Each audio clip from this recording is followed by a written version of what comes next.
I still remember the day my entire world shattered. It was a crisp autumn evening, and I stood in our living room clutching my art school acceptance letter while my father's face turned an alarming shade of red. Art school.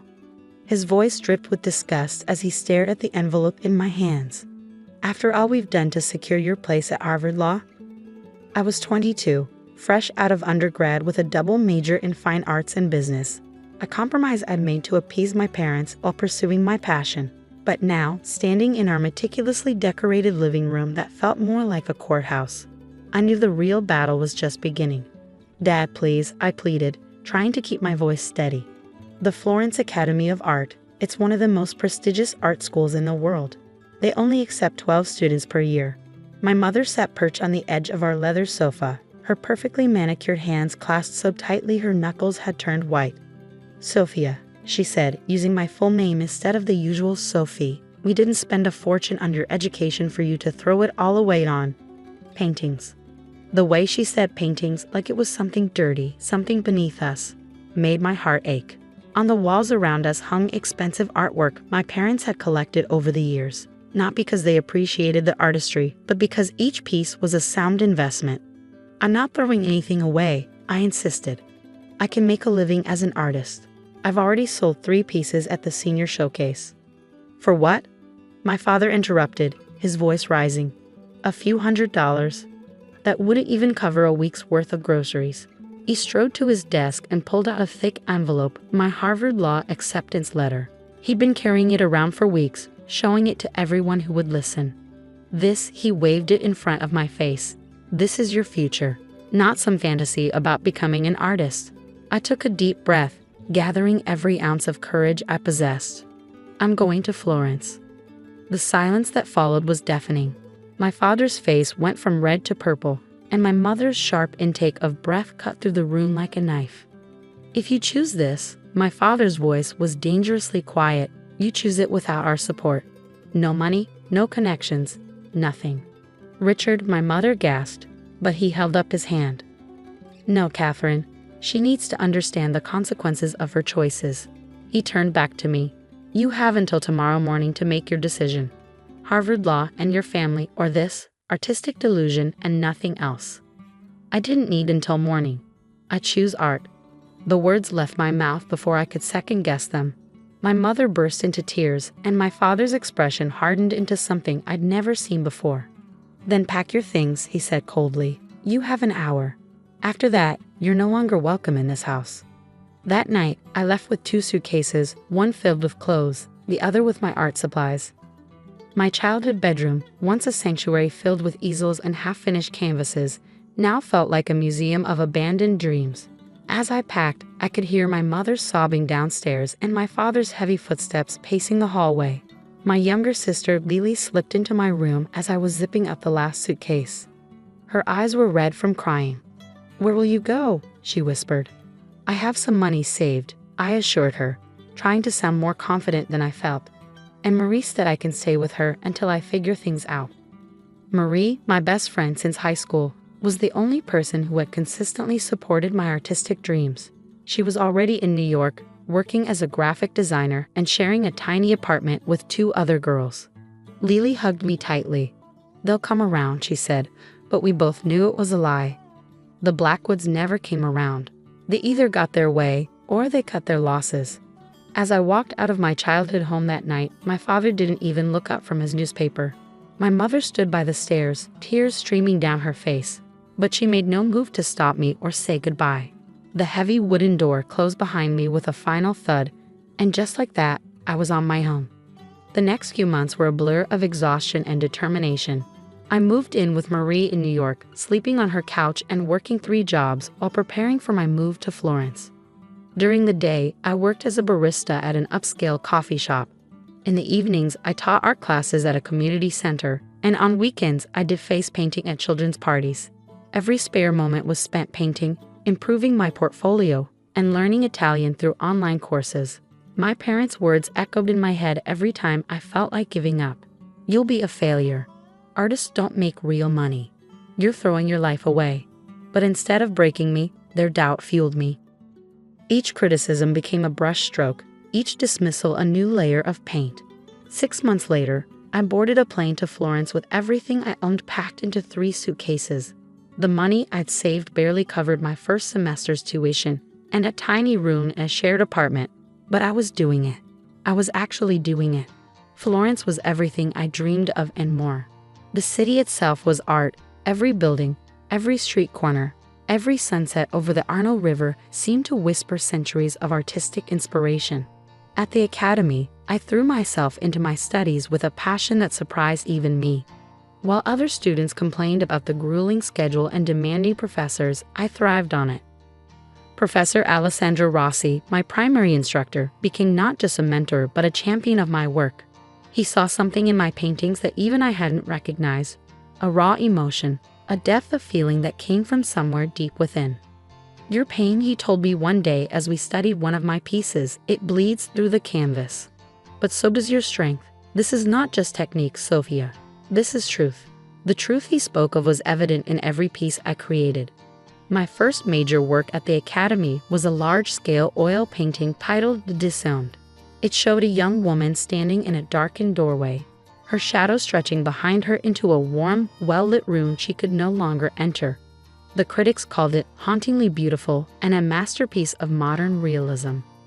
When it sold for €15,000 at the Academy's winter showcase, I felt a surge of vindication. It wasn't the millions my father dealt with in his law practice, but it was more than a few $100s. I used the money to secure my next semester's tuition and bought my first proper set of professional oil paints. But it was my series, Echoes of Rejection, that would change everything. Over the course of a year, I created 12 large-scale paintings, each one capturing a moment of personal rejection transformed into something beautiful. The centerpiece was a massive canvas titled The Last Supper of the Disowned, a modern take on Da Vinci's masterpiece, but with empty chairs and abandoned place settings, the family table becoming a symbol of exclusion rather than communion. Professor Rossi was instrumental in getting the series exhibited at a prestigious gallery in Florence. Opening night, I stood in my black dress, purchased secondhand, watching as critics and collectors moved from piece to piece, their whispers growing more excited with each painting. By midnight, 9 of the 12 paintings had sold, for prices that made my head spin. The Last Supper alone went for €200,000 to a prominent Italian collector. As I stood there, champagne glass shaking in my hand, Professor Rossi approached with a smile. "You see, Sophia, sometimes the very people who try to extinguish our fire only end up fueling it instead." That night, as I sat alone in my small apartment counting the zeros on the check, I thought about calling my parents. Surely now they would understand. Surely this success would prove them wrong. But I didn't call. Instead, I took that money and rented a proper studio, bought the highest quality materials I could find, and threw myself into creating more art. The pain of the rejection had become my greatest asset. I wasn't ready to let go of that yet. Little did I know, my success in Florence was just the beginning. The real test would come 3 years later, when my name would echo through the halls of New York's most prestigious galleries, and the art world would learn just how wrong my parents had been about their daughter's artistic delusion. 3 years after my breakthrough in Florence, I stood in my New York studio, staring at my latest creation, a massive triptych titled Genesis of Abandonment. The piece had taken me 8 months to complete, each panel measuring 6 feet by 4 feet, telling the story of familial rejection through abstract symbolism and haunting realism. I'd returned to New York not because I missed home, but because conquering the American art scene was the ultimate proof of success. Florence had given me the foundation, but New York would give me vindication. My new gallery show was opening in 2 days at the prestigious Morgan Gallery in Chelsea. Victoria Morgan herself had discovered my work during a trip to Italy and practically begged to represent me in New York. The exhibition would feature 20 of my pieces, including the triptych, which was already generating buzz in the art world. "Sophia," Victoria's voice cut through my contemplation as she entered the studio. "The New York Times art critic is here. Are you ready?" I nodded, straightening my paint-stained smock. I'd learned long ago not to dress up for critics. They expected artists to look a certain way, and authenticity sold better than polish. The interview went better than I could have hoped. The critic was particularly moved by Genesis of Abandonment, spending nearly an hour analyzing its layers of meaning. When the article came out the next day, it was everything Victoria had hoped for and more. Rising star Sophia Blackwood brings raw emotion to canvas. The headline read, "Her work speaks to the universal experience of rejection while transforming personal pain into transcendent beauty."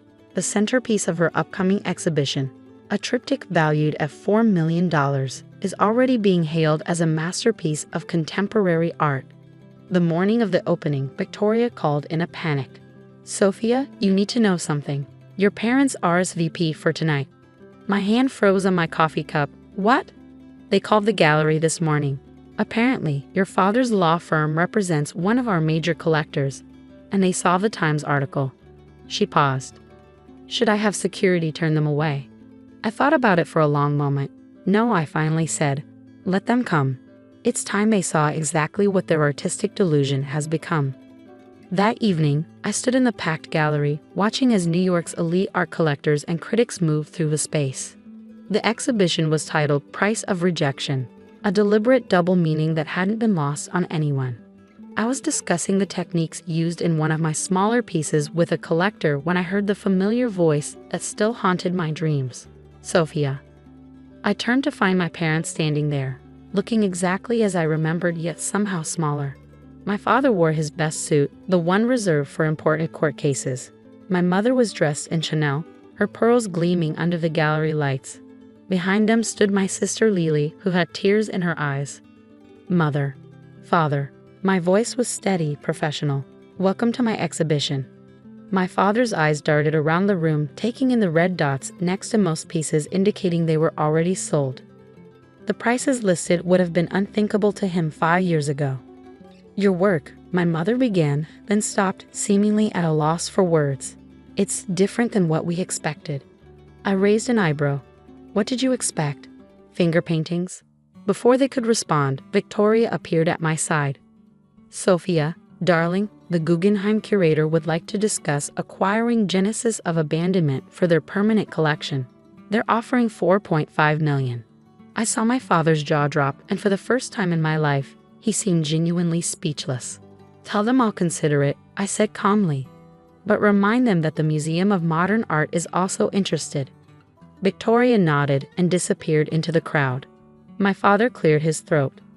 "Sophia, perhaps we could talk privately. Your mother and I, we may have been hasty in our judgment." I looked at them, really looked at them, and saw what they couldn't say. They hadn't come because they were proud of me or because they regretted their actions. They'd come because I was now successful enough to be worth acknowledging. "I'm afraid I don't have time for a private conversation," I said coolly. "I have collectors waiting, but feel free to enjoy the exhibition. The piece over there," I pointed to the Last Supper of the Disowned, which I brought from Florence, "might particularly interest you. It's about a family that valued status over love. It sold for $2 million last week." My mother's face crumpled. "Sophie, please. We're still your parents." "No," I said firmly. "You gave up that right when you gave me an hour to pack my life away. My art, the very thing you rejected me for, has made me more successful than you ever imagined. But success isn't why you were wrong. You were wrong because you chose your expectations over your daughter's happiness." Lily stepped forward then, pulling something from her purse. It was a crumpled piece of paper, a drawing I'd done of her when we were children. "I kept this," she said softly. "I always believed in you, Sophie." I felt tears prick my eyes but held them back. This was not the moment for emotional reconciliation. "Mr. and Mrs. Blackwood," Victoria had returned. "I hate to interrupt, but the mayor has arrived and specifically requested to meet the artist." I turned to my family. "Thank you for coming. The exhibition runs for 6 weeks if you'd like to return. Though most pieces are already sold, you can still look at them. That's free." As I walked away, I heard my father call out, "Sophia, wait." But I kept walking. 5 years ago, they forced me to choose between my art and my family. They never expected I'd succeed at the former. And now they wanted to pretend the latter hadn't been destroyed by their own actions.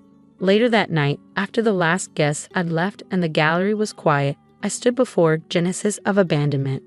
The triptych told my story.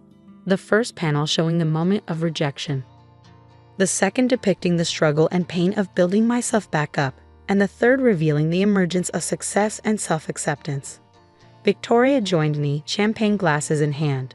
"Your family left this for you," she said, handing me an envelope along with the champagne. Inside was a check for $50,000, the amount they'd planned to contribute to my law school education, and a note that read, "We were wrong. We're sorry." I took out my phone and snapped a photo of the check. Then, I carefully tore it into pieces and let them flutter into the gallery's elegant wastebasket. "Tell them," I said to Victoria, "that my art is no longer for sale, at any price." The next morning, I started a new painting. This one wasn't about rejection or pain or vindication. It was about freedom. The freedom to choose your own path, to define your own success, to decide who deserves a place in your life. I titled it "The Price of Freedom" and never put it up for sale. It hangs in my private studio now, a reminder that sometimes the biggest triumph isn't proving others wrong. It's proving yourself right. The art world continues to clamor for my work, with pieces regularly selling for millions. My parents occasionally send messages through Lily, asking to be part of my life again. Maybe someday I'll be ready for that conversation. But for now, I'm content knowing that my artistic delusion turned out to be worth far more than any law degree could have been, not just in dollars, but in the priceless currency of personal truth. After all, success isn't just about proving your critics wrong. It's about proving to yourself that you were right all along.